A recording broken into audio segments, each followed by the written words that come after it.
Well, so I've been doing craft fairs for a while and I've been trying to figure out an easier way to do a setup. And I got tired of unloading everything. So I decided I was going to try and make a mobile craft booth out of this old pop-up camper. So I got this guy for about 400 bucks from Facebook Marketplace. So the plan is to rip it down. Hopefully it's got a good frame and try and build a camper craft booth out of it. So we'll see how this goes. I'll keep posting videos as I work my way along. But I don't usually do this, so don't judge me on quality of video. All right, it's the next day. It's all dried off.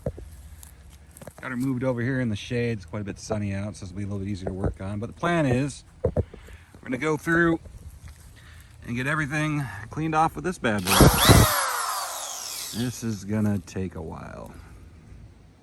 But sooner started, sooner done.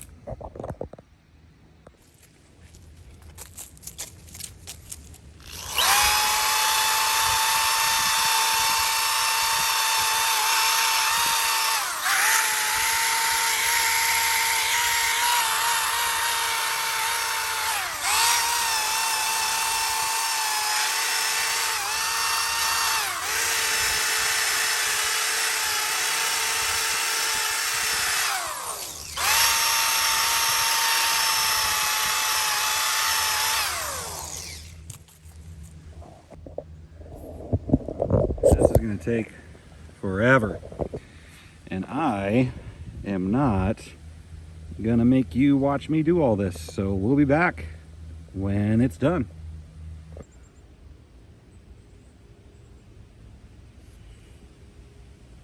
Well, I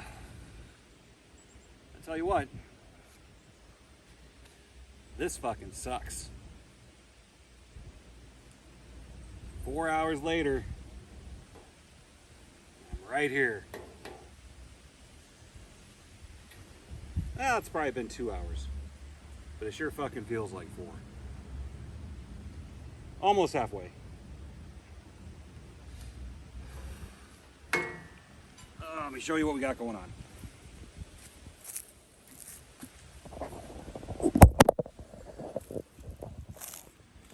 So, here's how it's looking. I'm going to take that off because I don't see the point in that thing. But over here, you can get a good idea. So that's what it looks like now. And that's what it looked like before. This nasty, thick rust all over the damn place. So I lied. I said I'd show you it when it was done. I needed a moral pick-me-up, so here we are. Back to it. Well, so I thought I was done. And then I remembered that it had an underside. Took all my willpower to freaking keep going today, but I flipped it over. Got the rest of the underside there. I think I'm going to be done for today, but tomorrow I'm going to take these tires off. Take a look at those leaf springs. Get behind. I'll probably take these tires to a dealer and have them take it off, and I'll just take a look at the rims and see if I can clean those up. I took off the plate where the battery would be for when it was a camper, because I'm not going to need that. And then these guys, I think what I'm going to do is unbolt them from the frame,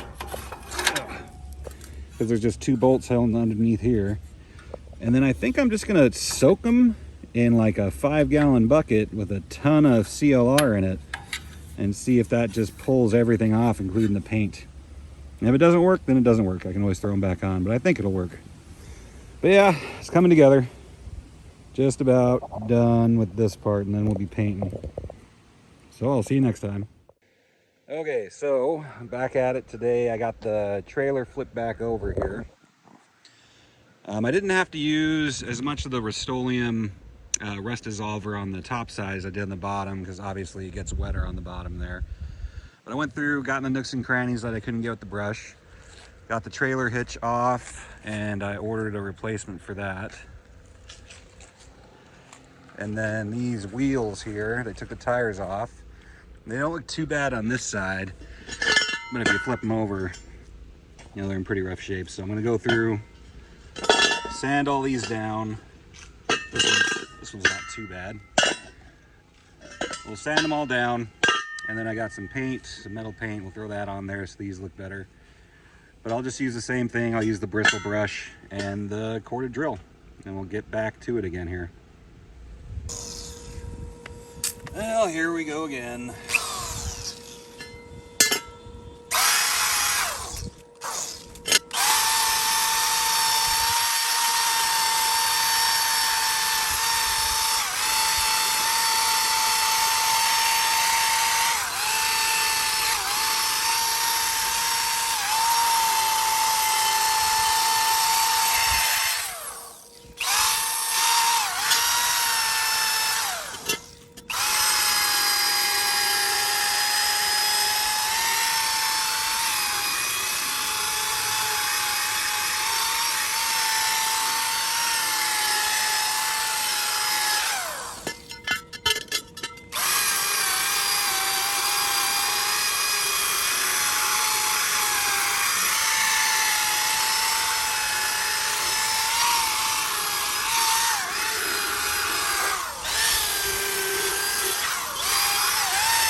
Alright, well, there's how it's coming out. Which, I had a couple people telling me, Forrest, you still got rust all over that trailer. But then when they compared it to what it looks like before and after, and you can tell you got it all. Well, most of it. My main concern is just getting a nice kind of smoother finish on there. That way when I paint it, it doesn't look quite so rezzed out. But yeah, keep going.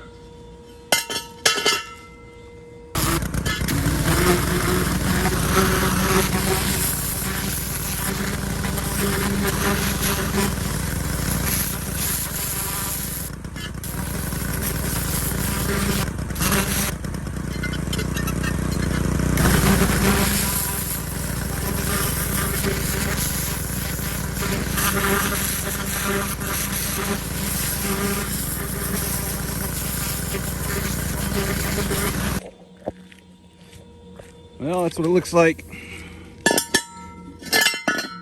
This was the worst side. You know, it's still going to have that orange tinge because no matter what, there's going to be some in there unless I freaking stay out here all night working on it. But the paint I'm going to use is a Rust-Oleum gloss paint made from metal that also has a rust inhibitor built into it. So once that paint's on these guys, that rust shouldn't be able to do anything anyway.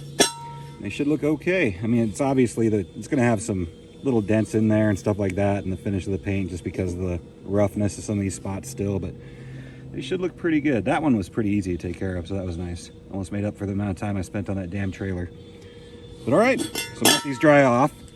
And then that trailer's still got about another 30 minutes to sit, and I'll power wash that off again.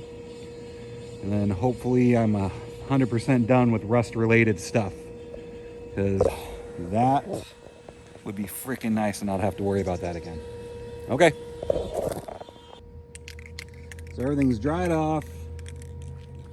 Here's what we're going to be using. If you look there, it's got a rust preventative in it. It's a gloss white. So you're supposed to put it on and give it an hour, recoat, and best results do 3 coats is what it says. So never used it before. Let's see how it goes.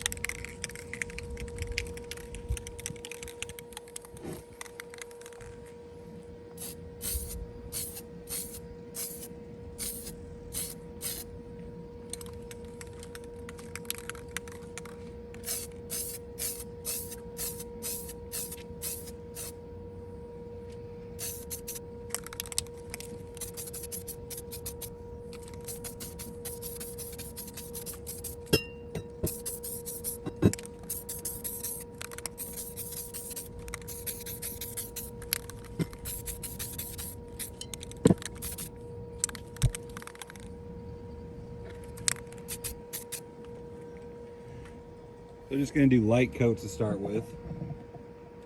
That's how it's looking so far. So I figure we do 3 coats like that, should look all right.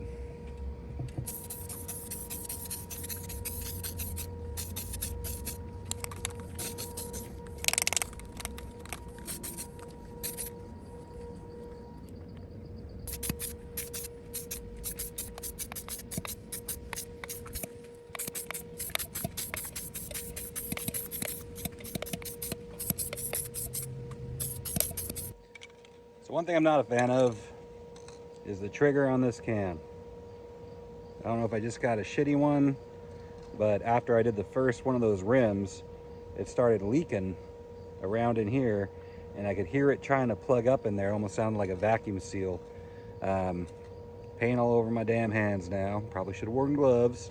I'm not wearing a mask because I'm outside. Paint's just, spray's just going everywhere. It's going out in the wind. But yeah, kind of disappointing. I liked your rust dissolver, but maybe fix your can. Maybe I just got a bad one. I don't know. But we'll give it an hour, come back out, do another coat.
So I kind of thought that one can would be enough because it feels heavy when you pick it up, but sure as shit this thing's about empty, and we're only on the second coat of one side. So I'm gonna have to go back to the store tomorrow, and hopefully this one's not screwed up. I remember my gloves this time, and of course, since I remembered it, it didn't fucking leak. But I'll have to pick up probably 2 more of these things. I think that'll be enough. But I thought I had enough when I first did it, so I could be fucking wrong. Either way, it's working out better now. So sorry, Rust-Oleum. I guess maybe I just screwed it up when I was using it the first time. But it's looking pretty good so far.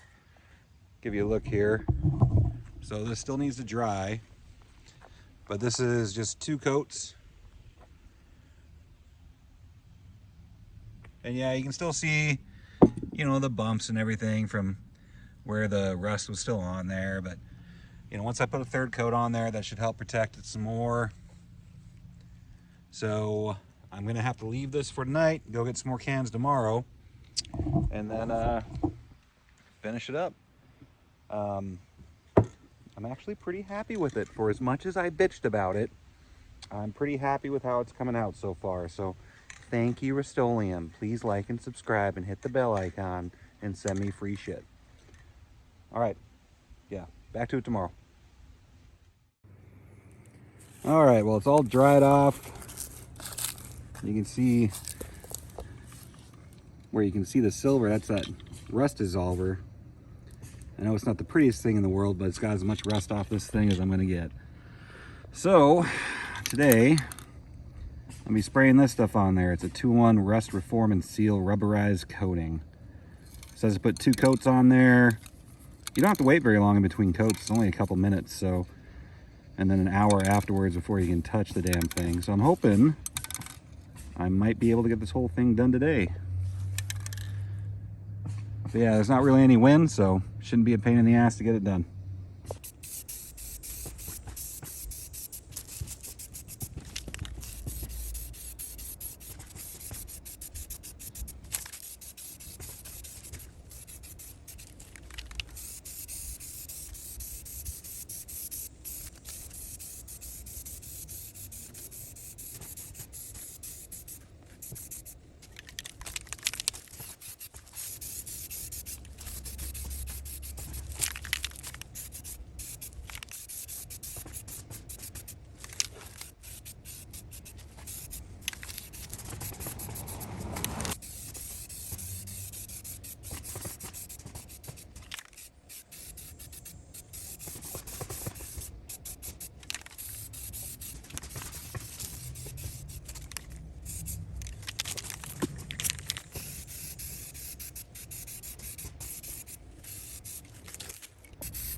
Okay, so I had to take a break because I had to order more of the undercarriage spray online because the store in town was out of it. But it's finally done.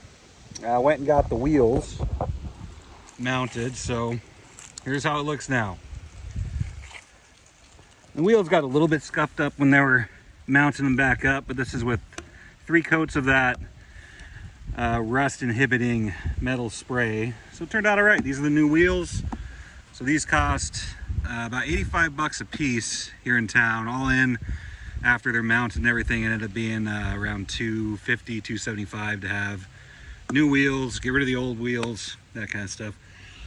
But yeah, it turned out all right. I'm gonna have to go do a little bit of touch-up paint going back through because it got a little scraped up when it fell off the mounts that I had on it, but just a little touch-up. But yeah, so next is gonna be figuring out how I'm gonna mount the new hitch on this thing, but almost done with the boring part. And then I've still got those jack stands soaking in that bucket of CLR. I really don't know how that's going to turn out because it doesn't look pretty right now. But I'll take a look at that next, and then we'll probably have to paint those and mount those unless I just order replacements. So yeah, all right, see how it goes. So project for today was getting the hitch figured out and getting the new jack put on that I had ordered in. So this is the old piece of crap hitch that I got with the thing. I couldn't get this latch to work anymore, and it honestly just needed to be replaced. I mean, it had a metal handle and stuff. So the new one is this guy right here. I got this off Amazon. I want to say it was like 80 bucks, but it's got this little kind of cool handle on here though that you can take off, and then it comes with this little bit that you can just put on there, and you can jack it up and jack it down with a drill, which is pretty cool. In order to get this to fit, I did have to drill a couple of holes through the side here and get some new hardware and bolts and stuff to actually get it nice and secure, so we should be good. I haven't quite made my mind if I want to have somebody weld it on there or not, but I think it'll be just fine. It's got 2 bolts from the top, 2 from the sides. Shouldn't be a problem. The next thing is going to be trying to figure out a dolly system, because this old jack came with a metal wheel. I don't know where I put it. Okay, I found it. So this was the caster that was off the bottom of that old jack. It had this really nice heavy duty metal wheel, but these things are so small, and I'm going to be pushing this trailer around on like grass and gravel more than likely when I'm using it. Might have to push it indoors at some point, and this just wouldn't do the job. It just would dig into gravel, it'd sink into grass, pain in the butt. Makes it so the thing weighs a lot more than it actually does, or it feels like it does when you're pushing it.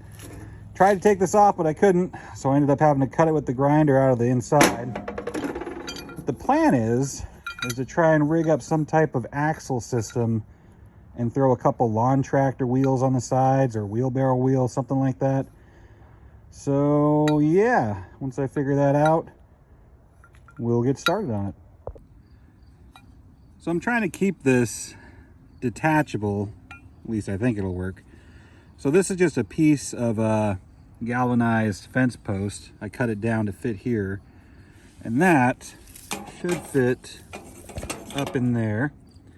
So I figure if I drill a hole through here, then I can use the same key, latch key, cotter key, whatever you want to call it, that connects the regular flat base to there. So if I do that, that means I can use that flat base whenever I want. I can pop this wheel dolly thing I got in my mind on and off this thing whenever I need to, which will make it easier to move. So we'll see. I marked where I'm going to drill. I'll drill a hole through there and see how it goes. Okay, I got the hole drilled. The next part's going to be trying to figure out how I'm going to keep that in there. So my easiest solution I can think of is just some JB Weld. If you've never used this stuff before, it's dirt cheap. It's over in the epoxy section. Works really good for bonding metals and plastic and stuff. So if there's ever something you need to fix around your house, it's good to have some of this stuff on hand. But all you do is you squeeze out about half of however much you need of one. We're just going to eyeball it here, whatever extra we'll throw away. And then the same amount of the other one. If I can open it.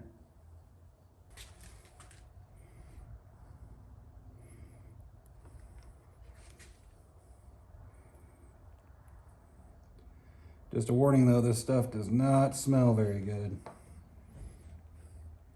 It's a very burnt hair kind of smell to it. Let's mix it up with a piece of scrap wood or something. You can use like a little spatula, but whatever you use, you're probably gonna end up throwing away, so you're better off using something that's disposable. Mix it all together.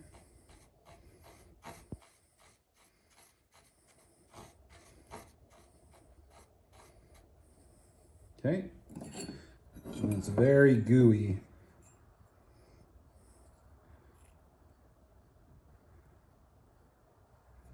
So we're just going to paste this stuff all around the circumference of this thing.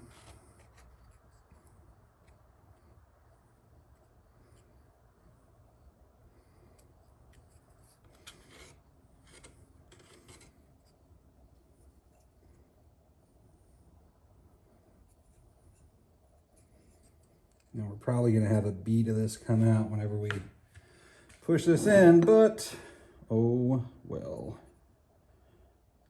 Okay.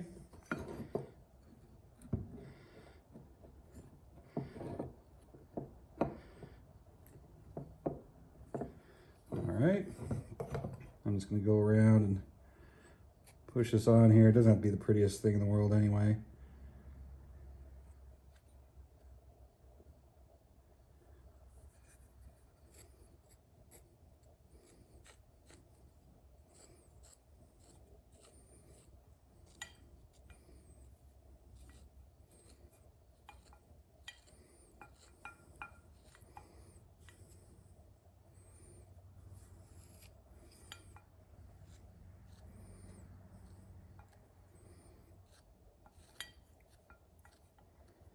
I think when we get done, we're just going to sand it down and paint it black anyway.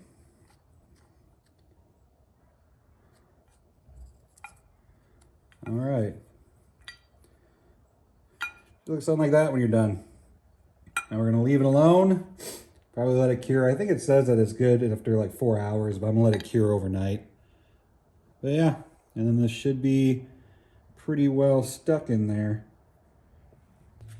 So while that's curing, I've got this thing. This is just a little T pipe fitting, 1/2 inch, but it is a pivotal, and you'll see why that's funny later, in my design idea for this thing. So basically what I want to do is I want this to fit in here, but as you can see, it's a little proud. I mean, I could probably force it, but I want it to be able to move. So I'm gonna take this over to the grinder and shave off some of the sides here and see if we can get it to fit.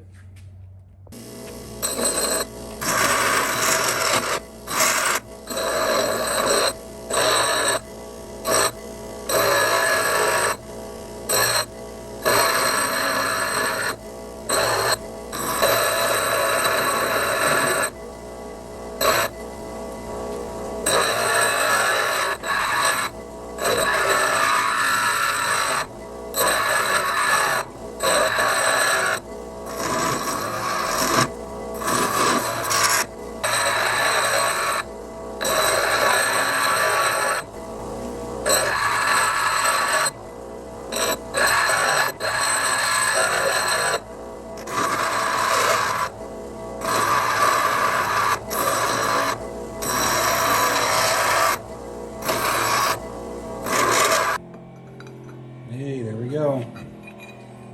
All right. So the idea is if I run a bolt through there, this will sit loose on there and be able to pivot up and down. And then I'm going to put a handle through this. And then tires on either side is what I'm thinking. Yeah, makes sense to me right now. We'll see. So the JB Weld's Dry the Touch. I'm just getting a little antsy to try this idea out here now. Full disclosure, I did see somebody else on YouTube do something like this, and I kind of stole their idea. But I'm going to change it up a little bit to suit my needs here, because this is going to be a little different than what they do. So first thing you're going to need are some of these pneumatic tires, just fancy word of saying there's air in there.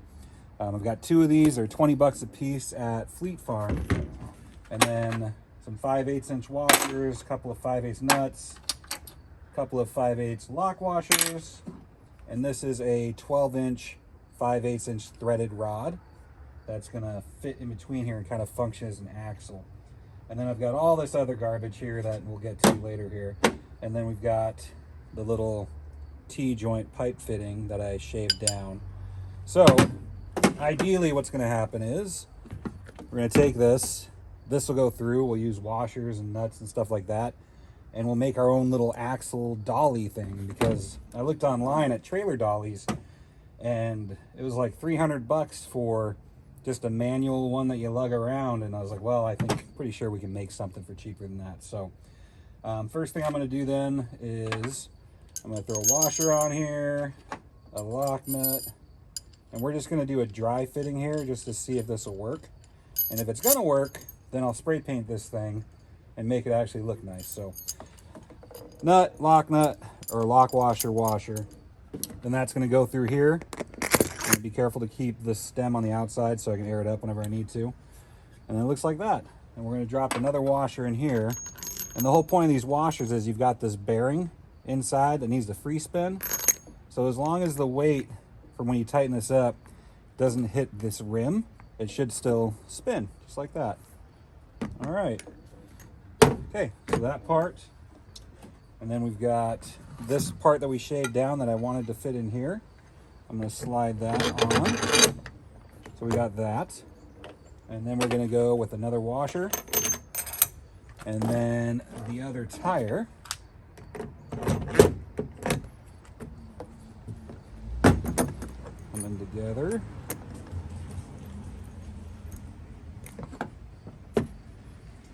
And then washer, lock washer, and then the nut. Now this is going to be a little tight with these lock washers, so I think I'm going to take that off for right now. Let's just see how this looks. Okay, so the thought is that this is going to go, and we're going to use this pin to latch this in to the bottom of that jack, and once it's latched in, we're going to have a cool little dolly system that moves around. And then this right here, I'm going to thread in another pipe and make a handle, so that way when I want to move it, this will just pivot up and down, and I can free range move it around and pull the damn thing. Yeah, I think this is going to work. Huh, that's not so hard. Okay, well, I think we're going to let this dry and then paint the coupler right there and then throw it back together. Yeah, I like it. I think it's going to work.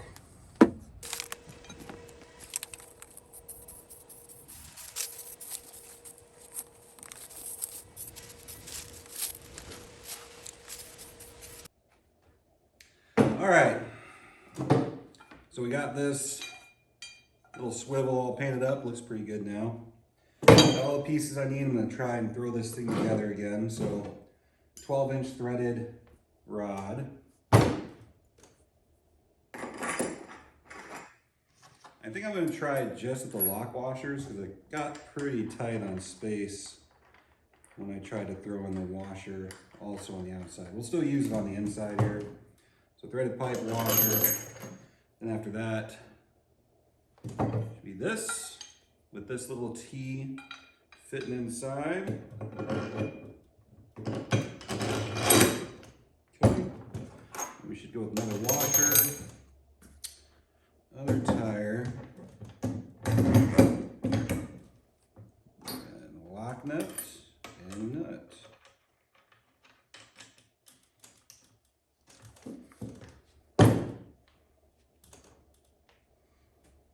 Still a little tight, but all right.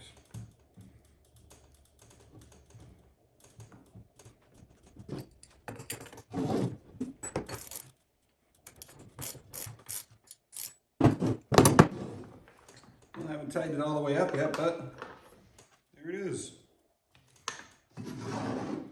Look at that. It should be working just fine.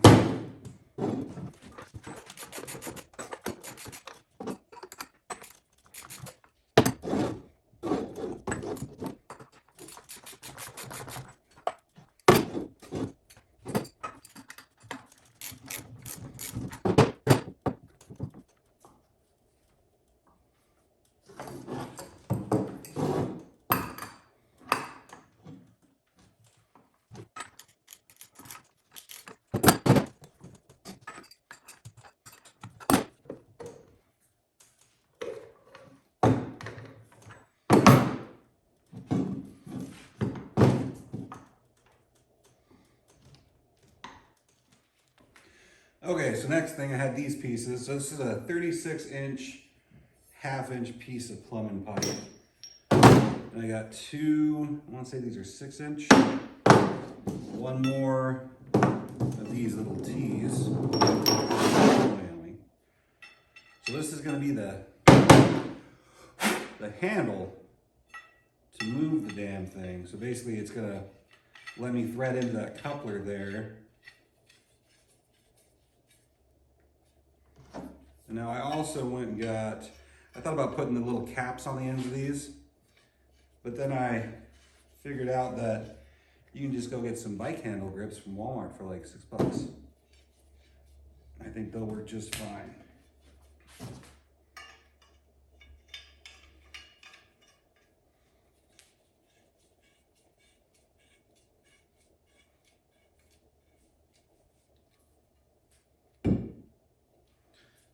Okay.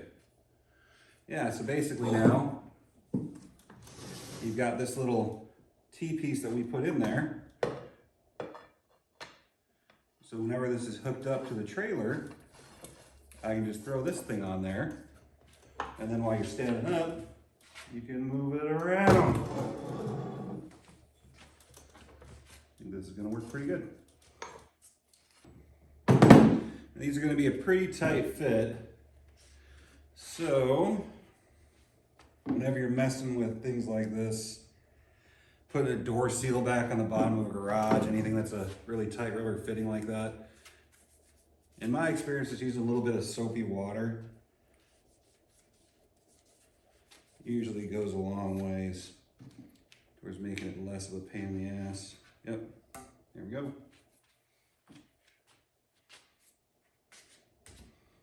Look at that. I could probably kill a mugger with this thing if I had to.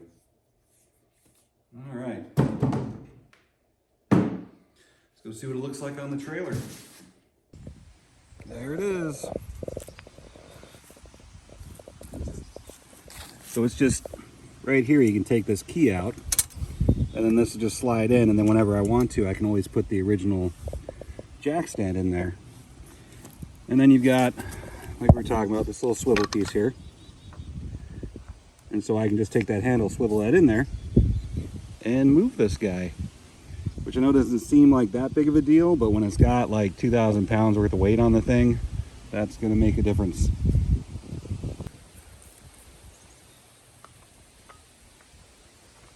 Thread this in.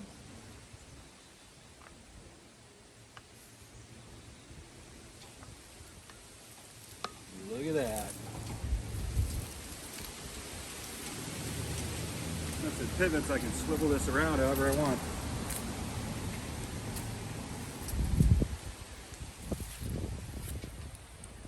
Yeah, so if you've got a trailer or an ice house, or something that you just need to be able to get into really fine, small spaces, I think this would be a good way to do it. So, yeah. Awesome. Pretty happy with it. And when you're done, you just take this out. Now obviously it's not going to be able to travel hooked to the back of the pickup like this, because that takes up so much space. But then again, that's why you can just pop it off. So you take this, pop it off, throw it on the back of your pickup, and then when you get to where you're going, if you're having trouble moving it in somewhere, or if you need to pull it through some small spaces, throw this back on and away you go. Yeah. Sometimes it feels like I know what the hell I'm doing. All right.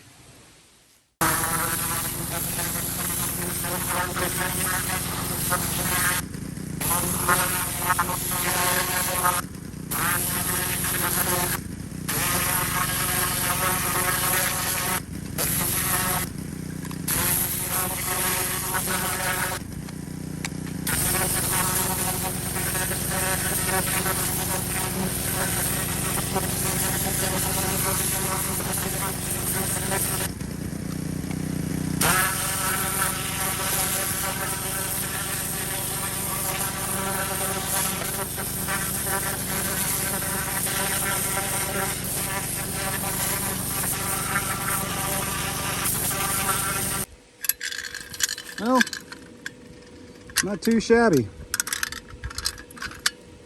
Now the kicker is going to be, as long as everything works fine once I get it painted and thrown back together. Yeah, it costs about 25 bucks worth of CLR to soak this thing. I actually let it soak for like 5 days because I just kept putting it off. But then I looked up online, you could actually buy a set of 4 brand new ones for like, I want to say 60 bucks. So I probably should have just done that. But as Harold and Kumar once said, we've come too far. Yeah, we'll let this dry, get it painted and go from there.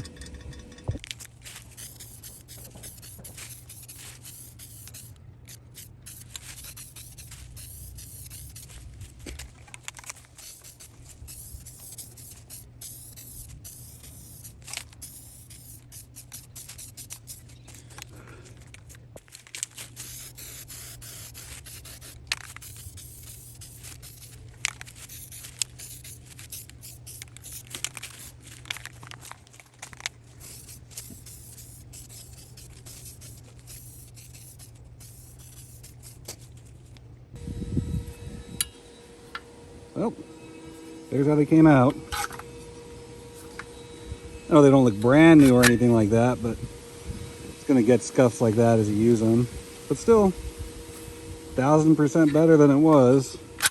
It should keep them from rusting. I also sprayed the inside with some silicone WD-40 lubrication spray. That's quick drying, but they seem to work just fine. So yeah, we'll get them thrown back on there.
Okay, so here's where we're sitting.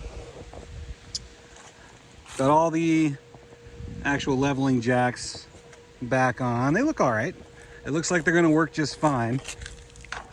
I was a little worried when I first put them in that CLR. I was kind of concerned that it wasn't gonna do a good enough job, but they sure seem like they're gonna work just fine, so we'll go with that. And then next thing we're gonna do here, since we've got the trailer dolly finished, these are done, restoring the frame is completely done. Next is gonna be probably figuring out how I'm gonna wire the tail lights and then throw a subfloor on here. So what I'll probably do, I got a piece of conduit left over from when I tore the sucker apart. I think I'll probably spray paint that black, and then I'll probably run the conduit along this side, and then I can run the wiring for the tail lights, run it through, and then I'll probably just leave that wiring loose, and once we're actually done putting some walls on this thing, that's when I'll actually figure out exactly how I'm going to mount those tail lights and stuff. But yeah, conduit, order something that I can use for the actual wiring harness, and then start doing the subfloor. Yeah, coming together. So, boring part, like I said last time, boring part's just about done. Now, I did order a solar powered generator and some solar panels for this thing, which took everything I had to hit that submit button through Amazon to buy the damn thing, because it was like $1,800. But it'll be worth it. So yeah, happy with it so far. Should be getting to be more fun to work on here in just a minute.